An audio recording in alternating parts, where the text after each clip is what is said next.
The worst thing my father ever said to me, he said, while raising a champagne glass. That was the part that stayed with me. Not the words alone. The timing. The string quartet in the corner had just shifted into something soft and expensive. The catering staff were moving through the room with trays of lamb skewers and champagne coupes. My sister Celeste was glowing under a wash of amber light in a silk dress that cost more than my monthly mortgage payment. Her fiancé, Owen Hale.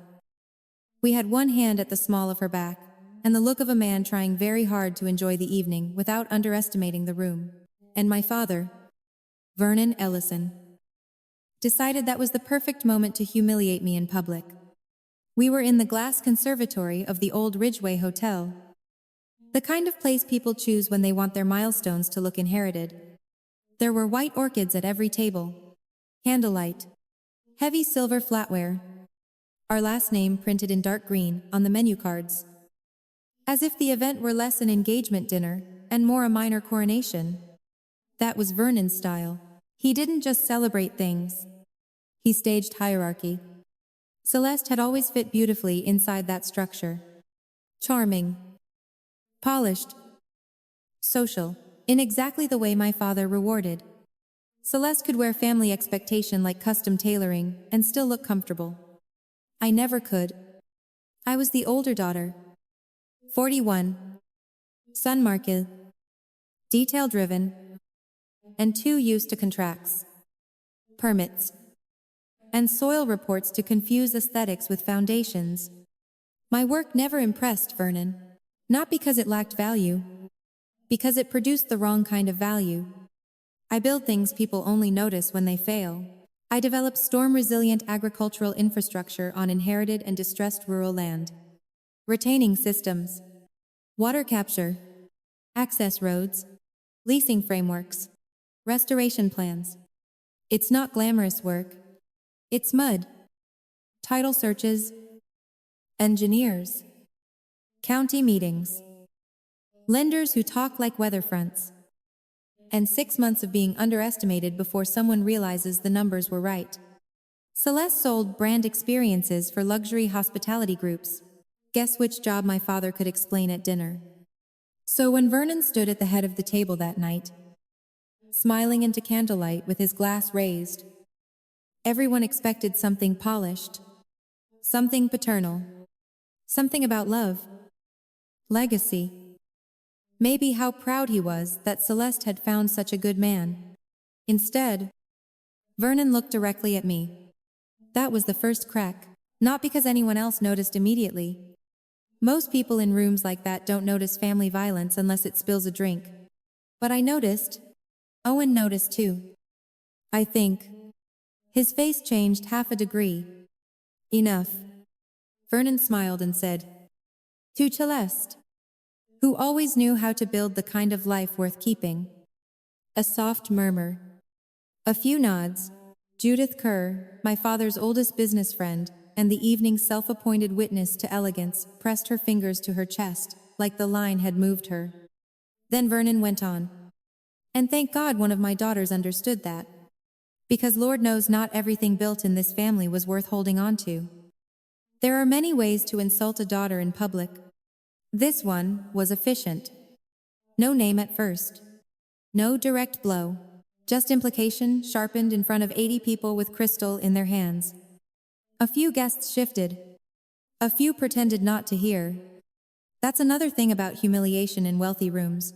Everyone becomes deaf in very tasteful ways. Celeste made a tiny face. Not outrage. Not protest. More like discomfort at poor timing. She has always hated tension when it threatens the event design. I stayed completely still. That confused Vernon. It always did. People like my father know how to manage emotion. Tears help them. Anger helps them even more. They can recast both. But silence, real silence, controlled silence, the kind that doesn't plead, creates a shape they cannot immediately decorate. Vernon must have felt that, because he pressed harder. He looked around the room and laughed lightly. As if he were telling a family anecdote.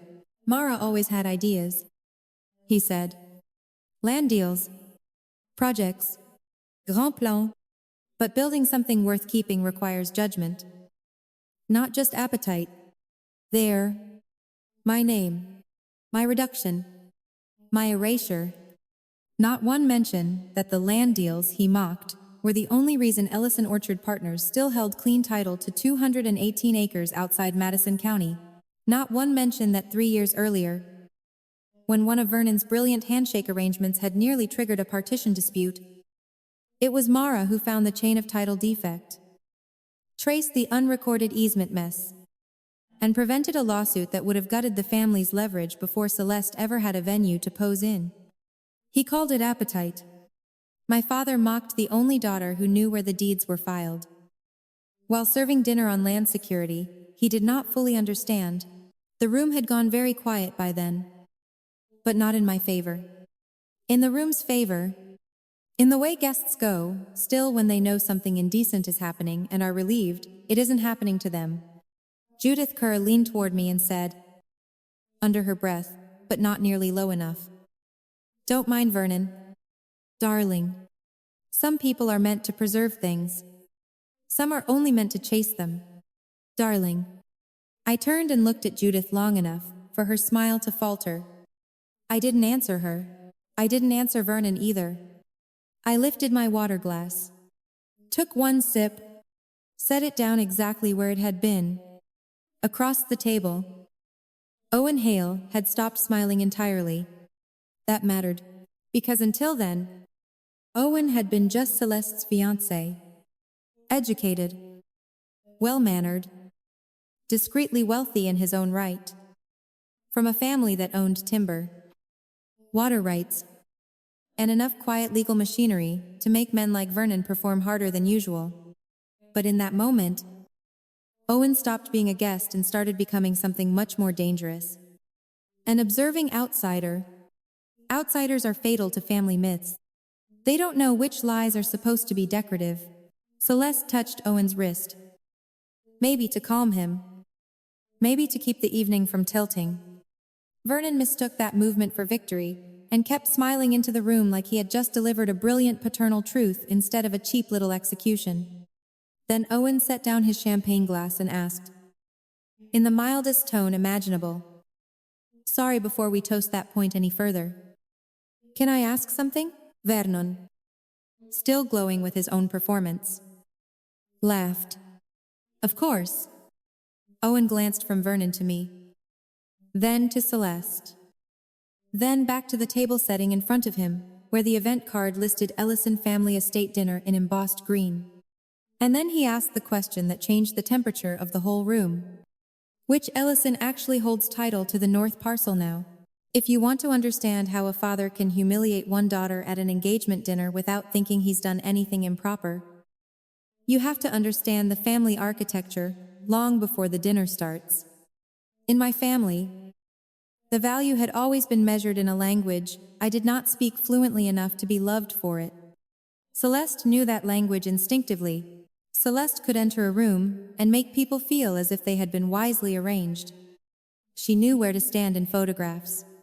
She knew when to laugh, when to lower her voice, when to say, "Dad, stop," in a tone that somehow made Vernon feel adored instead of corrected. She had the kind of beauty that gets treated as diplomacy when it appears in daughters from the right families. I was older by 4 years. And from the age of 12 onward, I had the unfortunate habit of noticing what things were actually attached to. Loose stair railings, unpaid contractor balances, bad drainage, unrecorded easements, a handshake deal no one had written down because the men involved all preferred confidence to paper. That was never cute in Vernon's house. My father liked outcomes, not process, not caution. Certainly not a daughter who asked for copies. Vernon Ellison built his reputation in regional land brokerage during the kind of decade that rewarded men who sounded certain in rooms full of other certain men. He could talk timber rights over bourbon, grazing access over golf, development potential over lamb chops. He believed deeply in instinct, leverage, and being the loudest calm person in the room, That kind of man can love a daughter like Celeste easily. A daughter like Mara makes him feel observed. Celeste made Vernon feel admired. Mara made Vernon feel documented. My mother had been gone for 11 years by the time of the engagement dinner, so there was no maternal buffer left in the house. No one to translate Vernon into something softer. No one to tell him privately when he'd crossed a line. No one to quietly slip me the truth after he'd performed something else in public. Instead, there was Judith Kerr. Judith was not family. Exactly. She was worse in some ways, an old family satellite with excellent posture, inherited money, and the dangerous confidence of a woman who mistakes proximity to power for wisdom. Judith had known Vernon since their 20s. She attended every major family event in some unofficial advisory capacity, usually with a string of pearls and a sentence ready about taste, legacy, or how things ought to be handled. Judith liked Celeste because Celeste looked good in the story Judith preferred. Judith tolerated Mara because every old family system needs one competent woman to do the unglamorous work no one wants to acknowledge too clearly. By the time Celeste got engaged to Owen Hale, the dynamics were already settled. Celeste was the celebrated daughter. Mara was the reliable one. Vernon was the son. Judith was the witness. And anything difficult, technical, or legally inconvenient was somehow always supposed to pass through my hands without ever becoming my authority. That was the environment. Now add land. The Ellison land wasn't vast enough to make national magazines and not small enough to be simple. That is the most dangerous kind of family property. Big enough for ego, fragmented enough for confusion, valuable enough for everyone to speak in reverent nouns, messy enough that only one person ever really knows what's happening. For years, that person had been me. Not because Vernon appointed me, because Vernon kept creating problems he was too proud to describe accurately and too disorganized to solve in sequence. The north parcel was the crown of it all, 206 acres straddling the old ridge line outside Fairburn County.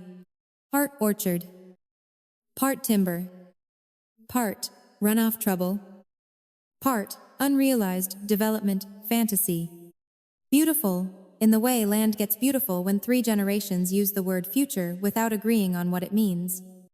There was creek access on the lower edge, shale complications on the western cut, and an old title tangle buried far enough back that most people only learned about it when lenders got nervous. Most people, however, were not me. I had spent the better part of 7 years cleaning that parcel's legal and operational spine while Vernon kept referring to it in public as the family land. Which sounds warm, until you ask to see the survey notes. I didn't inherit that work in any formal way. I absorbed it. First, there was the boundary discrepancy. No one had caught because Vernon trusted an outdated plat map and a retired surveyor's memory more than the county file. Then the farm access dispute with the neighbor to the east. Then the drainage issue that nearly tanked a lease negotiation because Vernon had described one section as stable enough, when in fact the runoff tables said otherwise. Every time I stepped in, every time, Vernon framed it as Mara helping. Never Mara leading, never Mara fixing. Certainly never Mara protecting value. Vernon had already started speaking about publicly as if it were secure. That distinction mattered because the family had learned how to metabolize my labor without surrendering status. If I solved something quietly, Vernon stayed the patriarch. If I named that I had solved it, I became difficult. If I asked for decision-making authority equal to the responsibility I was already carrying, I became intense. That word had followed me since I was 16. Celeste, by contrast, was graceful. Even when Celeste knew nothing about the underlying issue, and that's not criticism of Celeste exactly. My sister is not stupid. She simply specialized in higher altitude competencies. Optics, social timing, strategic warmth. Celeste could make a donor couple feel chosen within 3 minutes. Celeste could calm Vernon without humiliating him. Celeste could float through a room and make everyone think cohesion had happened naturally. But if you asked Celeste where the North Parcel's clean title actually sat after the restructuring, if you asked her why Owen's seemingly casual question at dinner had the force of a lit match, if you asked her which old filing had almost cratered a conservation credit conversation 18 months earlier, Celeste would have blinked and turned to me. Or to Vernon. Who would then turn? Irritated. To me. That was always the design. I was necessary, but not narratively central. Useful, but not flattering. The daughter you call when a county office leaves a voicemail, not the daughter you toast. So by the night of the engagement dinner, I had already spent months watching Vernon reposition the story of the land for Owen Hale's family. That was the part no one else seemed to clock. The menu card said Ellison Family Estate Dinner because Vernon wanted the Hale family to feel they were marrying into continuity, into heritage, into land that was not merely valuable but settled, sound, held by a father who still commanded it, and a younger daughter who would embody it elegantly. Mara complicated that picture. Mara knew which section of the North Parcel was still protected, only because she caught a filing error before county review. Mara knew which family asset Vernon had nearly exposed through pure ego. Mara knew that some of the confidence on display that evening rested on work Vernon had mocked privately for years. Vernon did not insult Mara at random. He insulted the one daughter in the room who knew exactly how much of his legacy was still being held together by her invisible competence. That is why Owen's question mattered so much. Because Owen Hale was not just some polite groom smiling through family nonsense. Owen came from people who understood land as paperwork first, and symbolism second. Timber, akshas, trusts, title exposure, long memory money.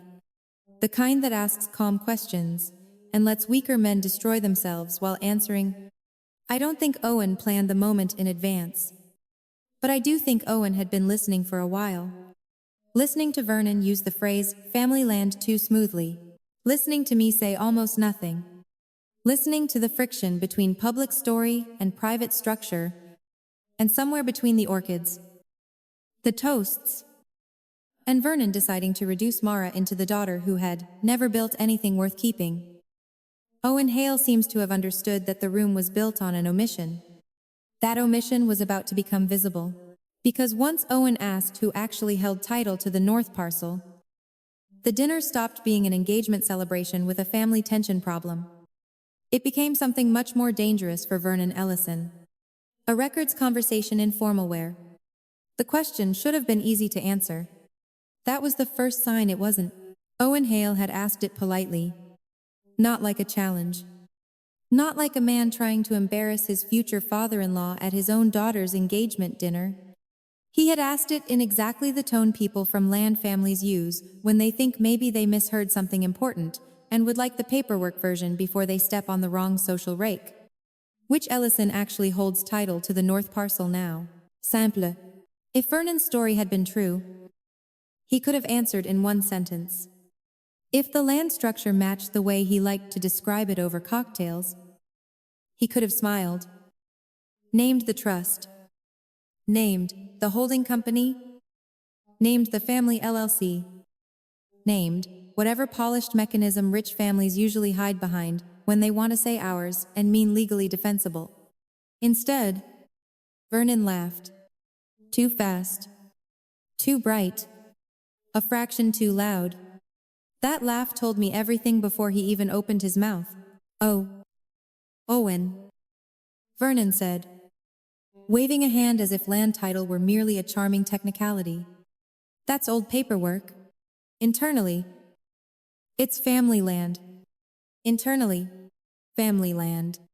Old paperwork.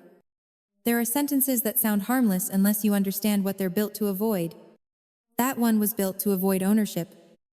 Chain of title. Liability concentration. And the fact that I knew exactly why the question mattered? Because Owen wasn't asking academically. The North Parcel had become central to the engagement in a way Celeste either didn't fully grasp or was pretending not to grasp. The morning ceremony was planned for the lower orchard edge.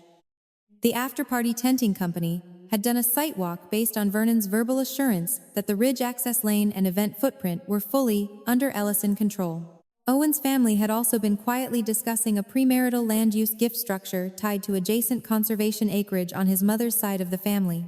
Land people hear phrases differently than hotel people do. When someone says family land, Owen hears, who signs? Who encumbers?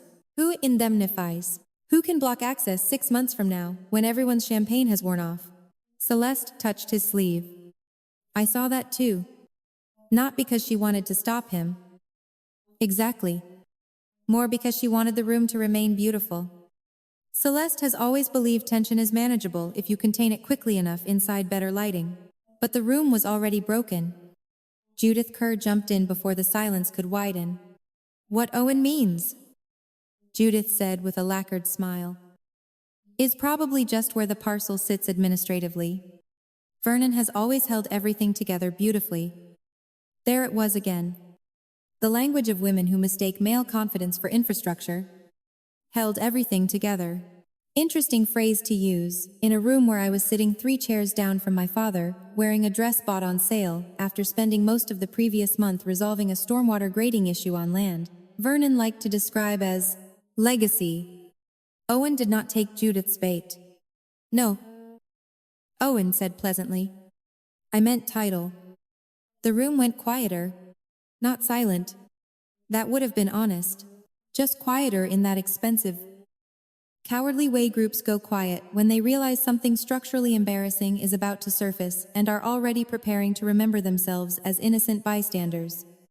Vernon smiled at Owen, like a man indulging a child who had asked about stock certificates at Christmas. Title's a longer conversation than tonight requires. Vernon said. Wrong answer. Fatal answer. Actually, because once a man refuses a simple title question in a room where he has just toasted the stability of his family, every competent person present starts doing the same math. Why longer? Why not tonight? Longer for whom? Requires what? The humiliation didn't end when Vernon insulted Mara. It escalated when he treated a basic title question like a social inconvenience, instead of the first adult question anyone had asked all night. I still said nothing. That mattered more than any objection I could have made. If I had jumped in too early, Vernon would have framed it as bitterness. Judith would have called it poor timing. Celeste would have looked stricken in the specific way that turns a woman's valid anger into collateral damage against prettier events. So he sat still, water glass untouched now, napkin folded once beside my plate, eyes on Vernon. And Vernon, because he has never been able to tolerate stillness from me, made the worst choice available. He decided to pull me back into the performance. Mara always gets hung up on title language, he said with a little chuckle toward the table. That's her problem. She can stare at paper all day and still miss what actually makes something valuable. There. Public. Targeted. Unnecessary.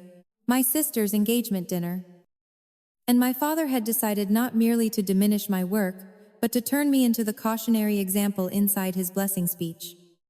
Judith laughed softly. One of Celeste's bridesmaids looked down.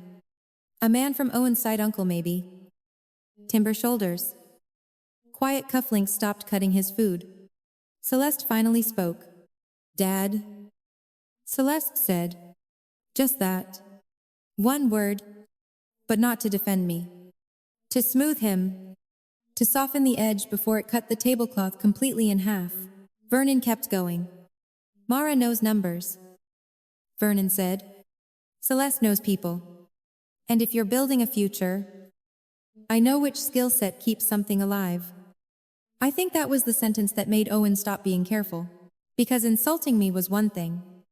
Families do that in ways outsiders are trained not to parse too quickly.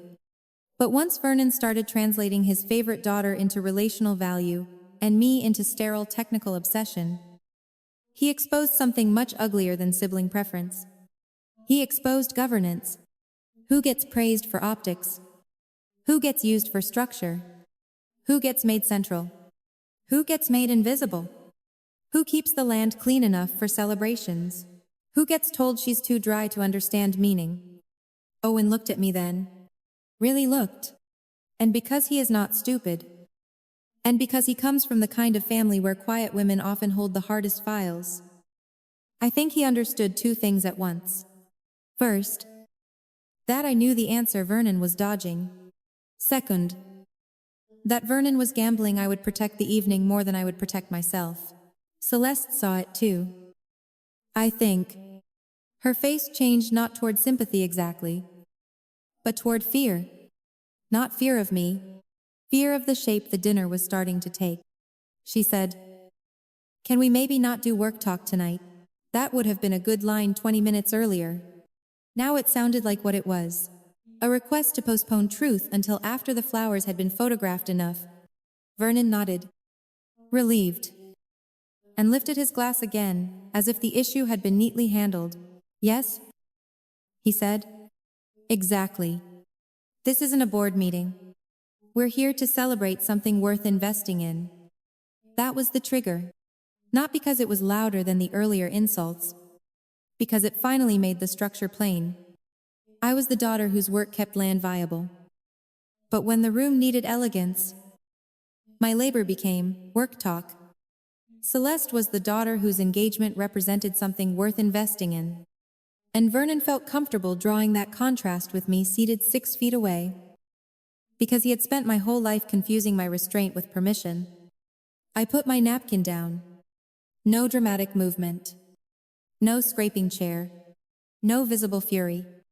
Just a small square of white linen set beside the plate.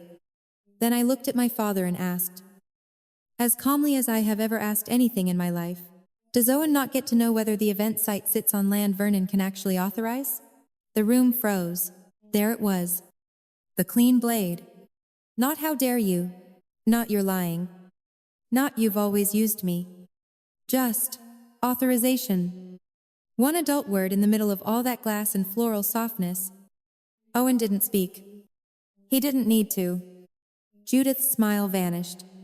Celeste went pale, and Vernon, for the first time that evening, looked less like a patriarch giving a toast, and more like a man who had suddenly realized the daughter he mocked might be the only person at the table who knew exactly which version of the land story would survive contact with actual documents.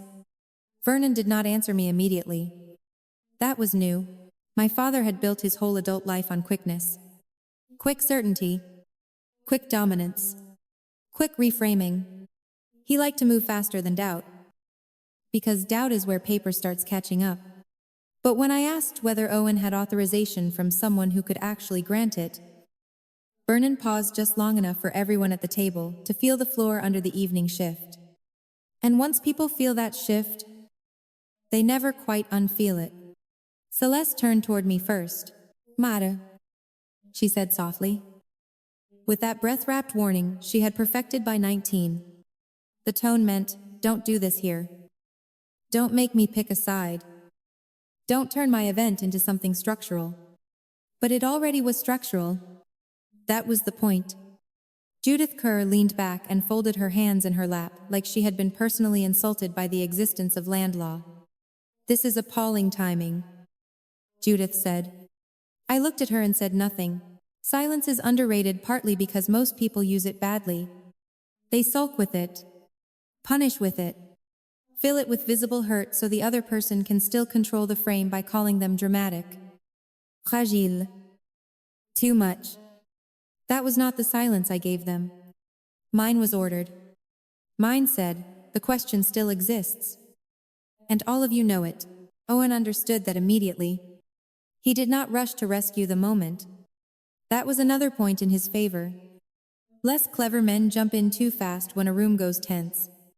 They start talking about misunderstandings, about grace, about not wanting anyone to feel bad, which always sounds humane and usually serves the person with the weakest facts. Owen let the silence work. The first person to respect Mara that night was the only man in the room who didn't try to interrupt her silence. Vernon set his champagne glass down. Softly. Too softly. A man only places a glass that carefully when the rest of him is less controlled than he wants the room to know. Of course, authorization exists. Vernon said. Don't be ridiculous. No. Wrong answer. Not because the sentence sounded weak. Vernon had enough social muscle to make almost anything sound sturdy for the first 3 seconds. Wrong because, of course, is what people say when they want confidence to arrive before evidence. I kept my face neutral. Then Owen asked a simple question. I said, a simple answer should help. Judith inhaled sharply.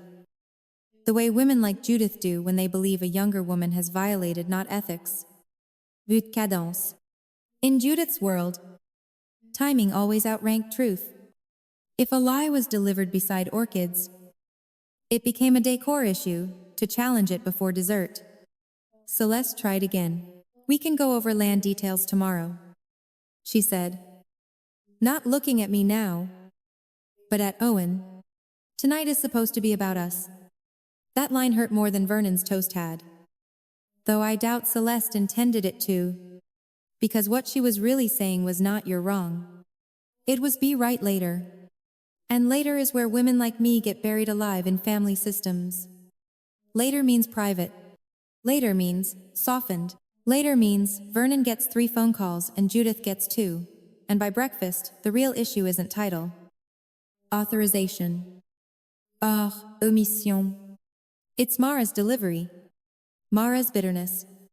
Mara's inability to be generous for one evening. No. I had lived through too many laters. So, I said, tomorrow is useful for scheduling, not for basic facts. Still calm. Still flat. Still not giving Vernon anything he could turn into disrespect theater. That started to get to him. He smiled. But I knew the smile. It was the one he used on county assessors, junior bankers, and women. He thought mistook condescension for patience.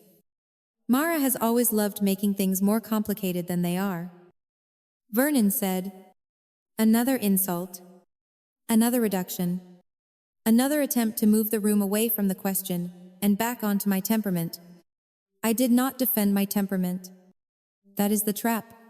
Once you start defending who you are, the facts sit down and cross their legs.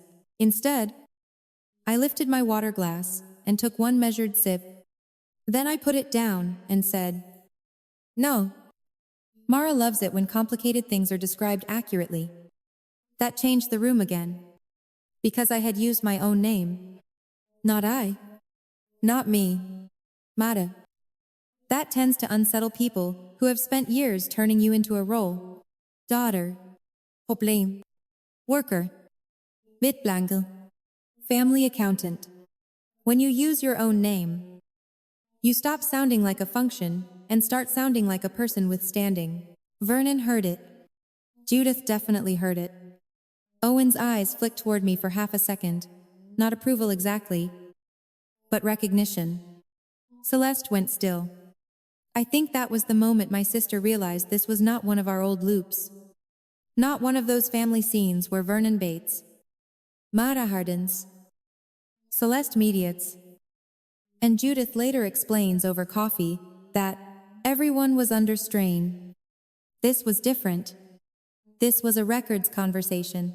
And records conversations belong to the person with the sequence. Vernon made one more attempt to get emotional control back. He leaned his forearms lightly on the table and said, I'm not going to let my elder daughter turn her sister's engagement dinner into a deposition. There it was. Public reframing, at full volume. Not I'll answer later. Not the title sits under X structure. Not even the parcel is currently under review. Deposition. He wanted everyone at the table to hear me as hostile process.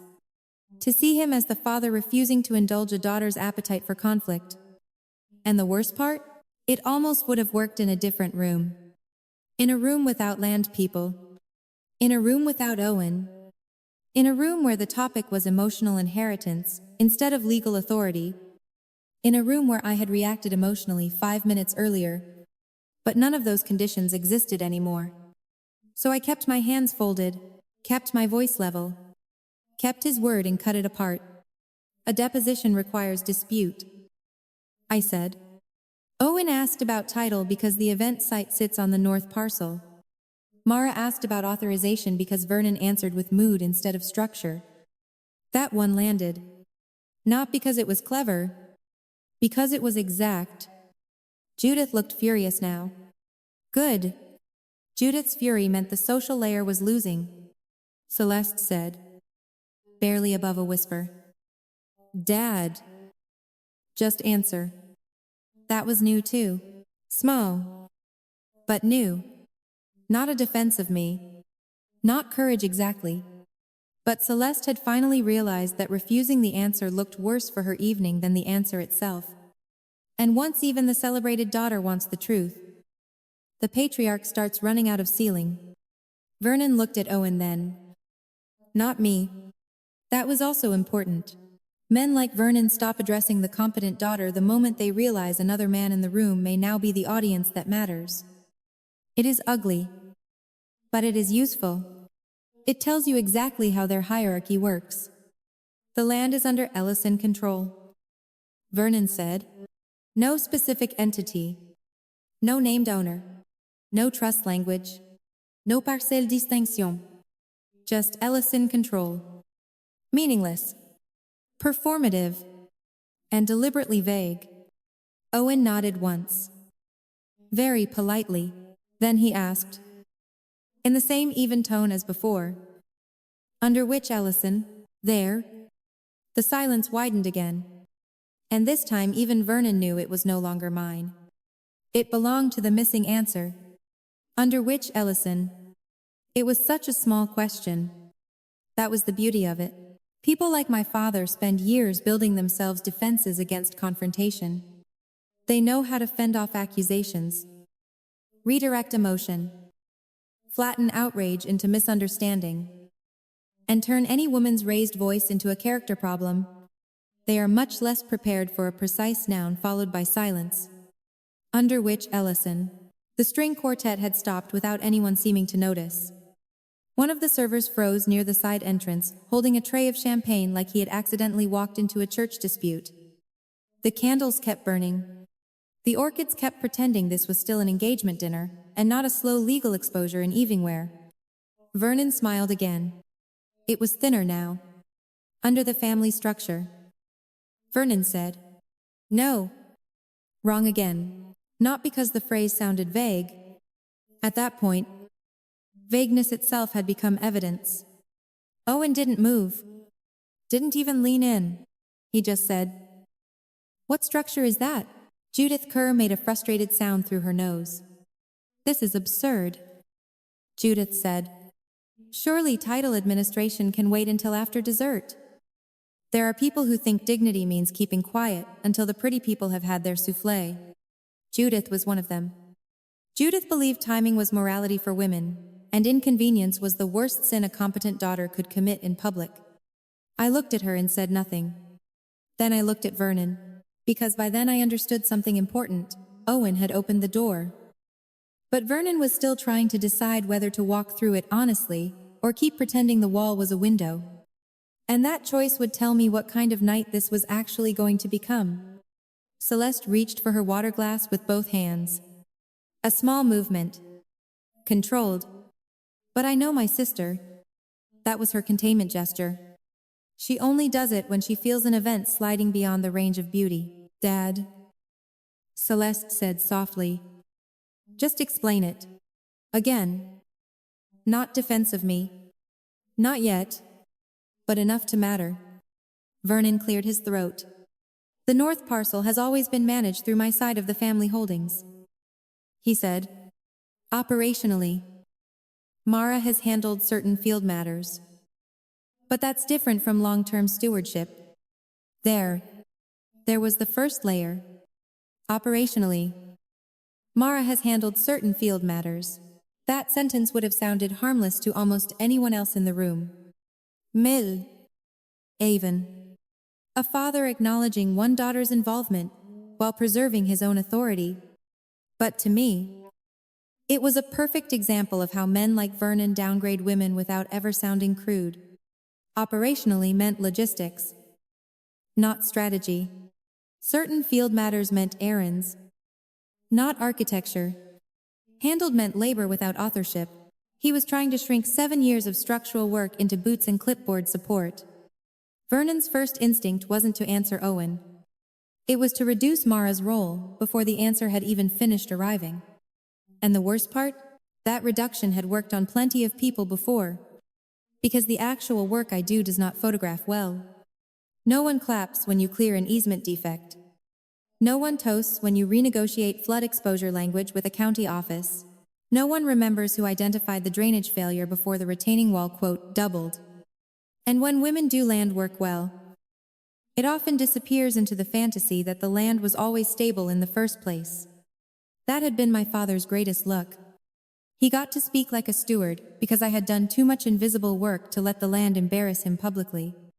I folded my hands once on the table and said, very evenly. Mara handled the title defect on the eastern access strip. Vernon's eyes flicked toward me. There. The flash of irritation. Because I had not contradicted him emotionally. I had simply narrowed his fog. Owen glanced at me. Title defect? Vernon jumped in too fast. Resolved. Years ago. Which is how I knew it still mattered. People who are truly relaxed about resolved problems don't lunge verbally to smother them. So I kept my tone flat. Yes. I said. Resolved after a survey conflict exposed that the access assumption being used in lease conversations did not match the recorded easement path. Celeste looked at me sharply. That was new. My sister knew the lease conversations had happened. She had used the phrase "our land strategy" in front of friends often enough.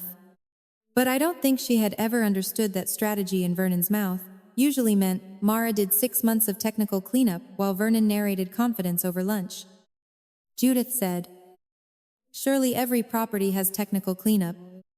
Yes. And every necklace has a clasp. The clasp is still the reason it stays on your neck. But again, I didn't answer Judith. Owen did? Not before an event authorization question. It doesn't, he said. Interesting. Very interesting. Because that was the first time Owen had stopped being politely curious and started signaling alignment with process. He still wasn't rude. He was too intelligent for that. But there was steel in the sentence now. Owen understood what Vernon was trying to do, bury paper undertone. It wasn't going to work. So Vernon shifted. He leaned back and gave the room a sad little smile. The one he uses when he wants bystanders to see him as the burdened adult dealing with someone else's obsession. Mara is very good at finding problems. Vernon said. That's always been her gift. No. Wrong word again. Gift? As if I wandered through land records collecting conflicts for pleasure. As if finding problems were temperament rather than the unavoidable consequence of being the only person in the family trained to read what everyone else wanted to assume away. I let the insult sit there. Then I said, Mara is better at preventing losses than most people are at naming them. The sentence hit harder than I expected. Maybe because it was true. Maybe because it sounded less like defense and more like profile. Maybe because some people at that table were finally beginning to realize I had never been the difficult daughter. I had been the control system. Celeste looked between Vernon and me, and I could almost see her recalculating old memories calls taken in the middle of dinner. Weekends, I vanished, for sight things. Documents I asked her to sign without ever explaining the full mess because I knew she didn't want it. My father saw that recalculation too. He did not like it. So he reached for the old family weapon, condescension with a smile. No one's denying Mara's usefulness. Vernon said. Usefulness. There it was. The whole rotten structure in one word. Useful daughters are allowed. Authoritative daughters are dangerous. Vernon could praise Mara all night, as long as Mara stayed in the category of labor. Not ownership. But something had already shifted too much for that to hold. Because Owen was still listening. Because Celeste had started to realize that the event site sitting under family control might mean less than she had been told. Because Judith's irritation was no longer steering the room. And because once Vernon used the word useful, I realized he had made the mistake he always makes with me. He assumed I needed recognition. I didn't. I needed sequence. So I said, usefulness isn't the issue. Authority is. No one moved. Even Vernon didn't interrupt this time. Then Owen asked, very calmly, did Mara correct the title issue in her capacity as an employee? An owner? Or an unpaid family fixer? That question landed like a match dropped into dry leaves. Because there are some questions you cannot answer without revealing the structure beneath the family story. And this was one of them. That question changed everything. Not because it was louder than my father's insults. Not because it was cruel. Because it was categorized correctly. Employee. Owner. Unpaid family fixer. 3 boxes. Only one truth. And Vernon Ellison suddenly had to choose which version of his eldest daughter he had been using all these years. The room held still. Even Celeste stopped trying to rescue the evening. I watched her shoulders tighten under silk. That was new. My sister hated disorder. But she hated looking foolish in front of Owen more. And Owen, with that maddeningly even tone and that face that never needed to perform intelligence because it was clearly there, had asked the one question no one at our table could afford to leave hanging. Did Mara correct the title issue in her capacity as an employee? An owner? Or an unpaid family fixer? Vernon smiled. Bad sign. My father only smiled like that when he was about to choose arrogance over accuracy. Mara's always been involved. Vernon said. We've all contributed in different ways. No. That wasn't an answer. That was a fog machine. And once men like Vernon realize their first evasion didn't restore the room, they usually make the second mistake. They broaden the language until it stops meaning anything at all. We. All. Different ways. Judith latched onto it immediately. Exactly. Judith said. Relieved.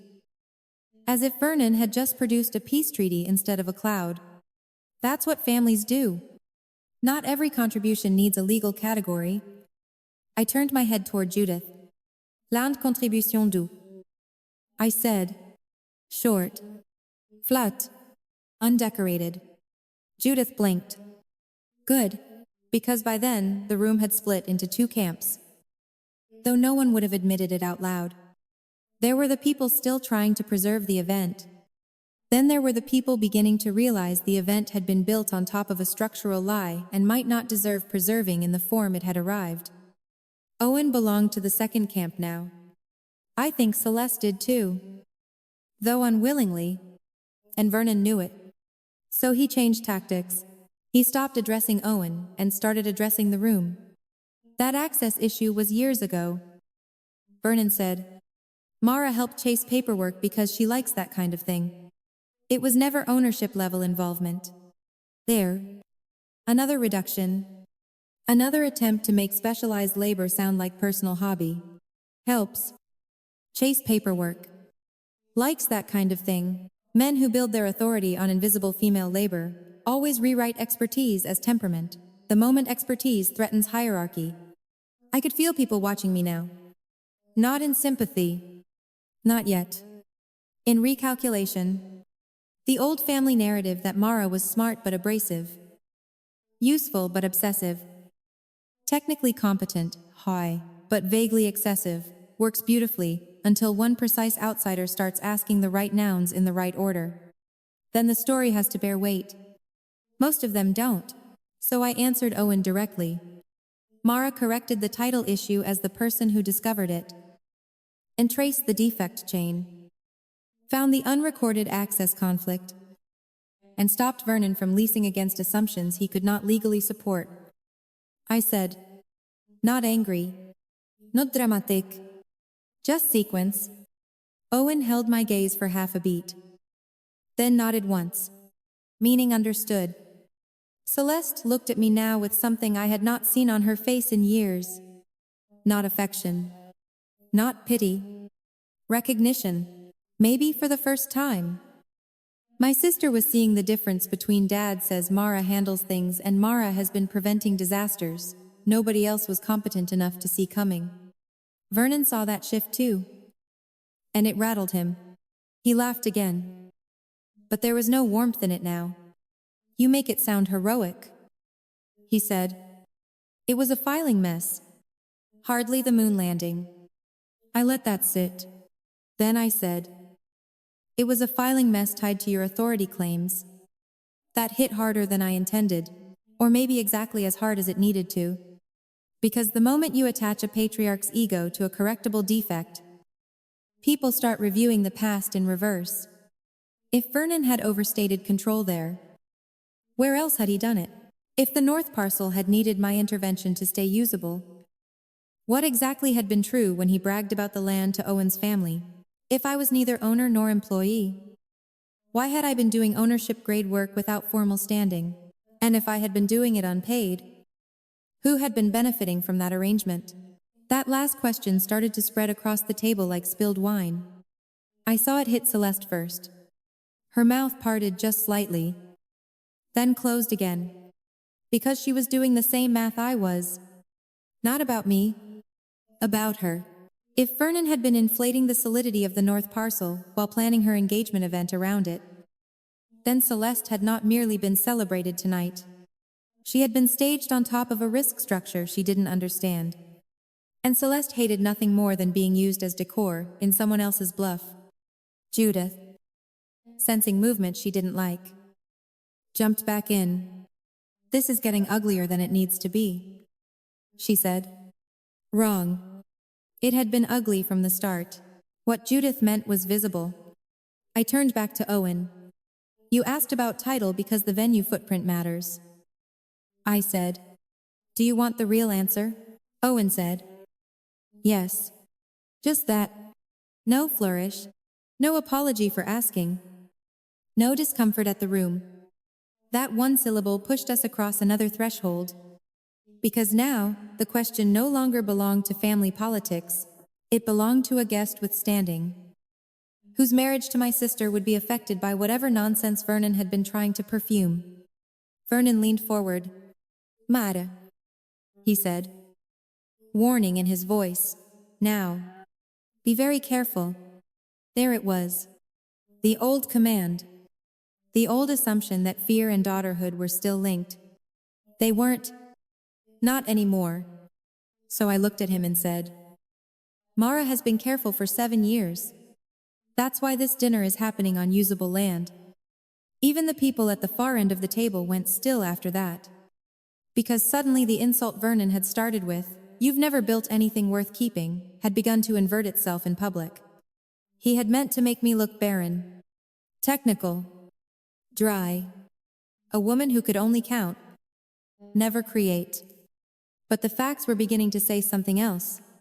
That Celeste's elegant future was standing, quite literally, on ground I had stabilized, that Vernon's authority depended on work he kept diminishing, that the family's version of my role had been too small for the actual scale of my contribution.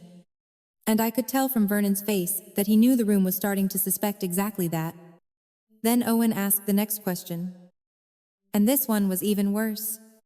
If Mara wasn't acting as owner or employee, he said, who authorized her to cure a title problem tied to the parcel at all? That question broke the last piece of Vernon's performance.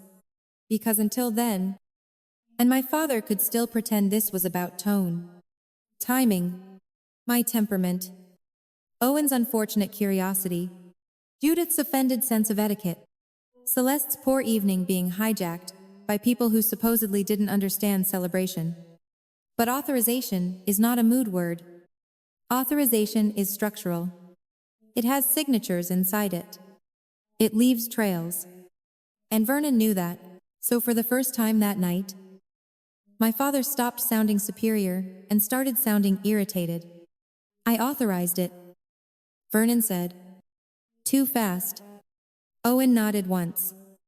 In writing, there's a certain kind of man who only becomes dangerous when he gets quieter. Owen Hale was that kind?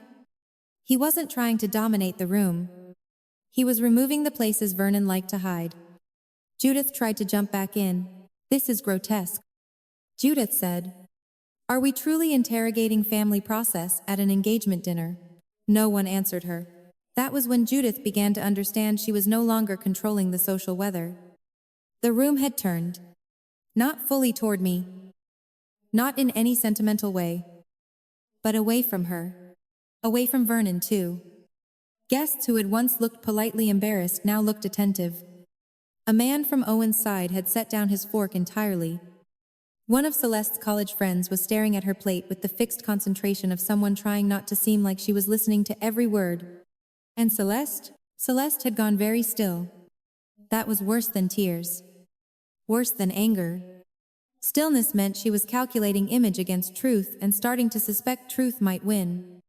Vernon lost the room the moment his authority stopped sounding paternal and started sounding undocumented. I looked at my father and asked the obvious follow-up. When? He blinked. Not because he didn't hear me. Because he heard too well. When did Vernon authorize Mara in writing? I asked. Before the access review? Before the county correction? Before the easement conflict got cleaned up? Or after the problem stopped being deniable? There were a dozen ways he could have handled that better. He chose none of them. Instead, Vernon laughed sharply and said, "I'm not going to sit here and let Mara turn ordinary family coordination into some courtroom trap." Wrong again. It wasn't a courtroom trap. It was a chronology problem. And chronology is what men like Vernon hate most. Chronology doesn't care who raised you. It doesn't care who paid for your school, hosted Christmas, or looked good in old photographs. Chronology simply asks what happened first. What happened next? And who benefited while the truth stayed blurry? Owen looked at Vernon. Not me. That's not what I asked. Owen said, "Simple. Neutral. Devastating." Then Celeste spoke. And this time her voice cut through the table like fine wire. "Dad," Celeste said, "was there anything in writing?" Vernon turned to her with open disbelief. The kind fathers wear when they feel betrayed not by facts, but by a daughter stepping even 1 inch outside the lane assigned to her. "Celeste. Don't start," he said. That was the wrong tone to use with a fiancé sitting under her own engagement flowers. I saw her face change. Not dramatically. Celeste was too trained for that. But something in her posture tightened. She wasn't asking as my ally. She was asking as a woman beginning to realize her father may have invited her future husband into a celebration staged over a legal narrative that was less stable than advertised. And that kind of realization humiliates people like Celeste more than almost anything else. Because Celeste's gift was social confidence, and social confidence dies fast when the underlying paperwork starts smelling bad. "No," Celeste said quietly. "I'm serious." Was there? Vernon didn't answer her either. He reached for his champagne. Missed the stem the first time. Tried again. That tiny missed movement mattered. People only fumble in rooms they no longer control. So, I supplied one fact. Just one. Not the whole file. Not yet. No written authorization was ever sent to Mara before the Eastern Access issue was corrected. I said. What existed were calls, voice notes, and one forwarded county notice after the title. Defect was already causing delay. Owen's expression didn't change much, but his attention sharpened. "A forwarded county notice?" he asked. "Yes," I said. Vernon snapped. "Because I delegated it." "No. Delegation requires clarity. This wasn't delegation. This was offloading. There's a difference. Delegation says, here is your role, your authority, your boundary, your compensation. Offloading says, can you just handle this? You're good at this stuff. We'll sort it out later. Guess which version daughters get? When men call offloading delegation, what they usually mean is, I kept the title, the credit, and the final say, she got the mess. Judith looked horrified now, not at Vernon. Of course. At me? Women like Judith are rarely horrified by the structure. They're horrified by the refusal to keep carrying it gracefully. Mara, Judith said in a low, warning voice. You are humiliating your father. I turned to her. No, I said. The records are. That landed harder than anything else I'd said all night. Because it was true. Because everyone knew it was true.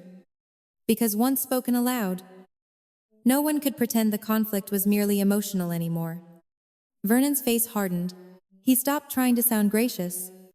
Stopped trying to sound paternal. Stopped trying to sound above it. And that's when the real man showed up. You think because you fixed a few county headaches? You get to rewrite this family? Vernon said. There it was. Not disagreement. Not correction. Fear. Because only someone who senses actual structural loss starts talking about rewriting the family. I let the silence sit a beat too long for him. Then I said, Mara didn't rewrite anything. Mara just refused to let Vernon narrate around the missing documents. Celeste closed her eyes. Just once. Briefly. That hurt more than Judith's hissed judgment or Vernon's open contempt. Because in that moment I could see my sister recognizing the full cost of what had always happened around us. Celeste got the polished version. I got the repair version. And Vernon had always counted on us, never comparing notes in public. Owen finally set his napkin down. Not tossed. Placed. Another small movement with enormous force. Then he asked the question that pushed the whole evening past recovery. If Mara handled the correction without written authority. Owen said. And Vernon kept representing the parcel as stable family land.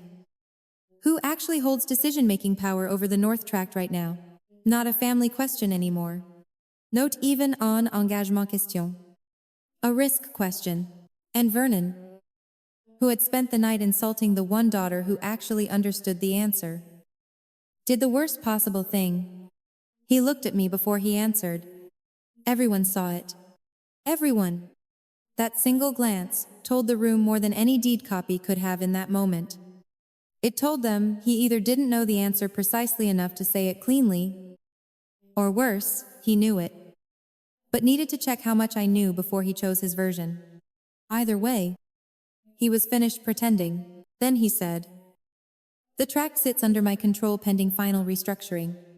Pending final restructuring. That phrase landed on the table like broken glass. Not because most people there understood exactly what it meant. They didn't. Judith certainly didn't.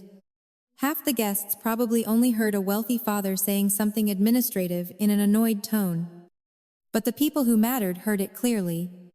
Owen heard instability. Celeste heard omission. And I heard confession wearing legal deodorant. Because Vernon had just admitted 3 things at once. First, the North Tract was not sitting in the settled, inherited, family-safe form he had been implying all evening. Second, whatever final restructuring meant, it had not been completed.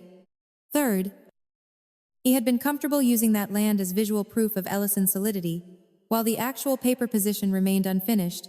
Vernon spent the whole night mocking the daughter who never built anything worth keeping. Then admitted the most important asset in the family picture was still structurally unfinished. Owen was the first to move. Not dramatically. He just set his glass down and asked, in that same courteous tone that had been slicing my father open all night. Pending what? There it was. The next door. Vernon should have stopped talking. He should have said it was complicated and better handled privately. He should have called the attorney on Monday and tried to contain the blast radius before dinner turned into witness material. Instead, because he had already lost the room and didn't know how to lose quietly, he reached for dominance one last time. That is family business. Vernon said, no. That line might have worked 30 minutes earlier. It could not work now. Not after he had used the land as public scenery for Celeste's engagement. Not after he had toasted, what's worth keeping. Not after he had turned my role into a joke in front of the very man about to marry, into the consequences. so I answered before Owen could. No, I said. It became event business the second Vernon used the North Tract as proof of stability. Silence. Then I reached into my bag. That was the moment Vernon's face changed. He had known I knew things. He had not realized I had brought them. I keep a slim leather document sleeve in my tote for site meetings. County counters. And any conversation where men might try to replace fact with confidence. It holds copies, not originals. Summaries, not clutter. Enough to establish sequence. Enough to make denial expensive. I pulled out 3 items. A printed parcel map, a county filing summary, and the signed memo from Judith Kerr's own law firm associate, ironically enough prepared 5 months earlier, outlining the unresolved title transition issue on the North Tract and recommending no event-based commercial use until the restructuring was formally recorded. Judith actually went pale when she saw the letterhead. That was my first surprise of the night. I had known Judith's firm, touched a lot of old family paper. I had not known Vernon failed to realize one of the caution memos had circulated through a copied email thread. He forwarded to me by mistake during a drainage dispute. He probably never even noticed the attachment. Men like my father rarely read past the paragraph that flatters them. I laid the 3 documents side by side. Not tossed. Placed. The room leaned without physically leaning. Pending this? I said, tapping the county summary. The North Tract is still sitting between the old family holding structure and the corrected transfer Vernon intended to complete after the access and survey problems were resolved. Then I tapped the parcel map. This map reflects the corrected boundary after Mara cleaned up the eastern strip problem Vernon called paperwork. Without that correction, the access lane for the Lower Ridge vendor route would have been sitting on a disputed assumption. Then I touched the memo. And this, I said, looking directly at Vernon, is the advisory note warning against presenting the tract as fully settled for event use until the restructuring was recorded. Celeste stared at the memo, as if it had climbed onto the table by itself. Owen leaned forward. Judith did not touch it. Vernon looked like a man who had just seen his private language translated into public English. Celeste said, very quietly, "You had a legal warning?" Vernon's jaw moved once. "It was cautionary," he said. "No, it was authoritative. And that distinction was the whole story." I picked up the memo and read exactly 1 line. Use of parcel for representations implying settled control should be avoided until final recordation is complete. I did not embellish it. I did not paraphrase it. I did not need to.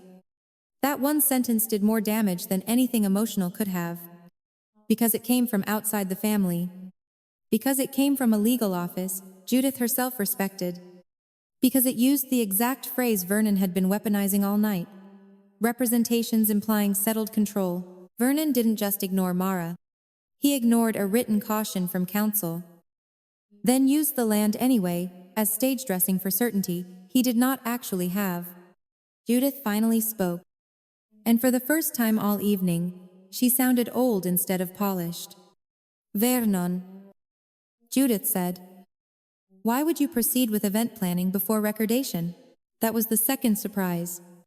She had turned, not toward me. Women like Judith do not turn toward women like me in a single evening, but away from him. And once Judith moved, the room's social center shifted with her. Vernon snapped. Because the correction was functionally done. Functionally. There it was again. That rotten little word men use when they want completed benefits without completed accountability. Owen did not let him keep it. Functionally done is not recorded. Owen said, "No." I said, "It isn't." Now the 2 of us weren't aligned emotionally. We were aligned categorically. That mattered, because once another competent adult in the room shares your framework, the family can no longer reduce you to temperament. Celeste looked from the memo to me. "You knew this?" she asked. Interesting question. Not is it true? Not why would Dad do that? You knew this. Because deep down, Celeste already believed the paper more than the man. Yes, I said. Mara knew the tract wasn't fully settled. Mara also knew the access and title cleanup were the only reason the pending structure didn't become a visible problem sooner. That landed hard. Not because I raised my voice. Because I had just reframed the whole engagement dinner. The flowers. The menus. The speeches. The Ellison family estate, branding, none of it had been standing on ancestral certainty. It had been standing on a temporarily stabilized asset that Vernon was still narrating ahead of the record. And the daughter he had mocked was the daughter who made that bluff possible. Owen asked the final clean question. Who has the authority to finalize the restructuring? Vernon hesitated. Then I answered. Vernon does. I said, he has held the authority. He just hasn't completed the recordation. There. Everything in one line. Authority. Delay. Responsibility. Not family confusion. Not daughter drama. Not bad timing. A controllable omission by the man who had just tried to humiliate me for never building anything worth keeping. Celeste pushed her chair back half an inch.